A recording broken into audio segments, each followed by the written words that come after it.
Hello friends, क्या आप लोग भी बीएसएनएल का सिम इस्तेमाल कर रहे हैं या फिर एक बीएसएनएल का न्यू नंबर लेने की सोच रहे हैं या फिर अपने मोबाइल नंबर को बीएसएनएल में पोर्ट करने की योजना बना रहे हैं? तो पहले रुक जाओ, पहले आप मेरी इस वीडियो को देखो, क्योंकि दोस्तों बीएसएनएल जो है ना, आबाद होने से पहले ही बर्बाद हो सकता है। जी बिल्कुल सही सुना आप लोगों ने, बीएसएनएल कंपनी आबाद होने से पहले बर्बाद हो सकती है। अब आप लोगों में से कुछ लोग सोच रहे होंगे कि क्यों और कैसे, तो सब कुछ मैं आपको इस वीडियो में डिटेल में बताऊंगा। बस आप मेरी इस वीडियो को ध्यान से देखते रहिए। तो दोस्तों, मैं अब आपको एक एक चीज एक्सप्लेन करने वाला हूं ताकि आपको अच्छे से समझ में आ जाए।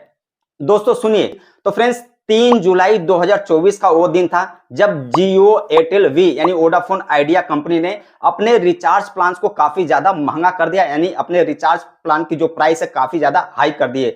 तो जो जियो एयरटेल और वी यानी वोडाफोन आइडिया के जो कस्टमर थे, ग्राहक थे, वो बहुत ज्यादा इनसे नाराज हो गए, बहुत ज्यादा असंतुष्ट हो गए कि इन्होंने अपने रिचार्ज प्लान को महंगा कर दिया। उसी वक्त दोस्तों सोशल मीडिया पे एक ट्रेंड चला, पोर्ट टू बीएसएनएल यानी बीएसएनएल की घर वापसी, और बहुत सारे यूजर्स जो कि जियो एयरटेल और वोडाफोन आइडिया वाले बीएसएनएल में अपने मोबाइल नंबर को पोर्ट कराने लगे या फिर बीएसएनएल का नया सिम कार्ड लेने लगे। क्यों? क्योंकि दोस्तों बीएसएनएल का जो रिचार्ज प्लान है ना, जियो एयरटेल और वोडाफोन आइडिया के मामले में काफी सस्ता है, काफी उसकी प्राइस कम है। जहां पे दोस्तों बात करें जियो एयरटेल और वोडाफोन आइडिया की, तो ये लोग 300 या 350 रुपए में आपको 28 दिन की वैलिडिटी देते हैं और उसमें आपका 2 GB पर डे के हिसाब से इंटरनेट डाटा देते हैं।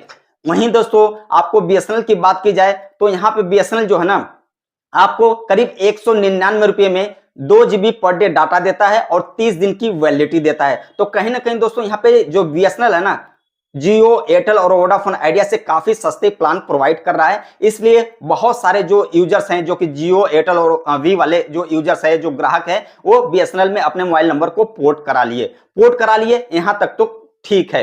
अब हुआ क्या? तो दोस्तों मैं आपको अपनी बात बताऊं, जैसे कि मैं फ्रेंड्स दिल्ली में रहता हूं, तो मैं दिल्ली में अपने भी मोबाइल नंबर को किसी न किसी तरीके से जनपथ रोड पे जाकर के अपने मोबाइल नंबर को बीएसएनएल में मैंने भी पोर्ट करा लिया। जबकि मेरा प्राइमरी नंबर नहीं था, मेरा सेकेंडरी नंबर था, लेकिन उसमें मेरा बहुत इंपॉर्टेंट कॉल वगैरह, मैसेज वगैरह, ओटीपी बैंक वगैरह आते थे।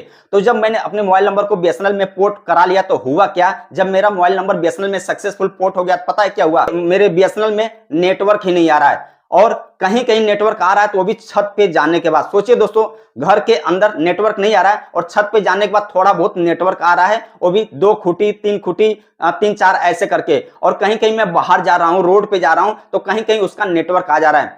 मतलब सोचिए दोस्तों, उसमें नेटवर्क ही नहीं आ रहा है तो मैं उसमें कॉल कैसे करूं, मैं उसमें इंटरनेट डाटा वगैरह कैसे चलाऊं? और ऐसा मेरे साथ नहीं हुआ, हजारों लाखों यूजर्स के साथ में ऐसा हुआ कि उन्होंने एक्साइटमेंट में आके, खुशी में आके बीएसएनएल में पोर्ट तो करा लिया, लेकिन उनके मोबाइल में नंबर में ना नेटवर्क ही नहीं आ रहा है, ना तो वो इंटरनेट चला पा रहे हैं, ना तो कॉलिंग कर पा रहे हैं, ना उनके पास कोई एसएमएस आ रहा है, ना बैंक वगैरह का ओटीपी आ रहा है। और हाँ, कुछ लोगों को बीएसएनएल की सर्विस मिल रही है तो वो लोग बहुत खुश हैं, लेकिन जो 80 से 90% यूजर्स हैं जिन्होंने जियो एयरटेल और वी कंपनी से अपने मोबाइल नंबर को बीएसएनएल में पोर्ट कराया, उनके मोबाइल में इंटरनेट की प्रॉब्लम आ रही है। तो यहाँ पे वो लोग बहुत ज्यादा बीएसएनएल से असंतुष्ट हैं, यानी बीएसएनएल को अब देखना भी नहीं चाहते, बीएसएनएल को पसंद ही नहीं कर रहे हैं। तो अब बीएसएनएल बर्बाद कैसे होगा, इसको समझिए। तो दोस्तों क्या होगा, जब कोई भी यूजर्स यानी कोई भी ग्राहक किसी भी कंपनी से दूसरी कंपनी में अपने मोबाइल नंबर को पोर्ट करा लेता है, तो उस ऑपरेटर में उसको 90 डेज यानी 3 महीने पूरे कंप्लीट करने होते हैं, तभी फिर से वो दोबारा जाकर दूसरी कंपनी में जा सकता है।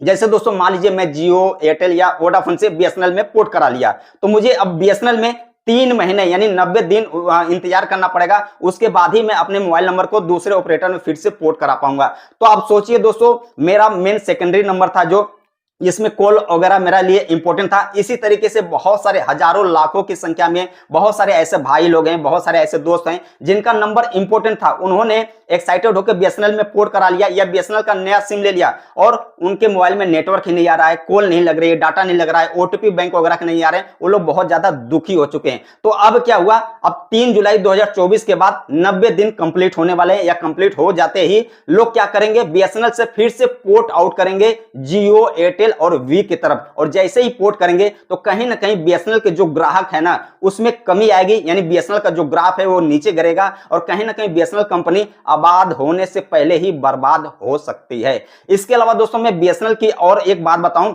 बीएसएनएल के रिचार्ज प्लान तो कम है, यानी इसकी प्राइस प्लान की कम तो है ही, लेकिन दोस्तों बीएसएनएल में क्या है कि अगर आपका प्लान खत्म हो जाता है, जैसे मान लीजिए आपका प्लान की वैलिडिटी आज खत्म हो जाती है, तो उसके बाद सिर्फ 7 दिन तक आपके नंबर पे इनकमिंग कॉल आएगी। उसके बाद इनकमिंग कॉल, ओटीपी, एसएमएस वगैरह सब कुछ आना बंद हो जाते हैं। और वही दोस्तों मैं जियो की बात करूं, मैं तारीफ नहीं कर रहा हूं, मैं आपको रियलिटी बात कर रहा हूं, लेकिन अगर मैं जियो की बात करूं तो जियो में अगर आप 2-3 महीने 4 महीने भी रिचार्ज नहीं कराते ना, तो कम से कम उसमें इनकमिंग कॉल, एसएमएस, ओटीपी वगैरह, बैंक वगैरह के मैसेज वगैरह तो आते रहते हैं। लेकिन यहां पे दोस्तों बीएसएनएल में क्या हो रहा है, सस्ता तो है, लेकिन अगर आपका रिचार्ज प्लान खत्म हो जाता है और 1 हफ्ता बीत जाता है ना, उसमें आपका ओटीपी, मैसेज वगैरह, इनकमिंग कॉल वगैरह भी आना बंद हो जाएगी।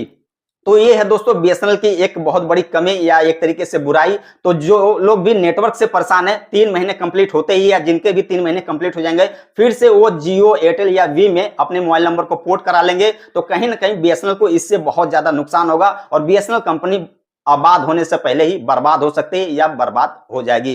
तो ये थी दोस्तों इंफॉर्मेशन जो कि मैंने आपको शेयर कर दिया। बाद बाकी इस बारे में आपकी क्या ओपिनियन है और आपके एरिया में बीएसएनएल का नेटवर्क आ रहा है कि नहीं आ रहा है, मेरे वीडियो में कमेंट करके जरूर बताइएगा। उम्मीद है वीडियो अच्छी लगी होगी, पसंद आए तो वीडियो को लाइक करके चैनल को सब्सक्राइब जरूर कर लीजिए।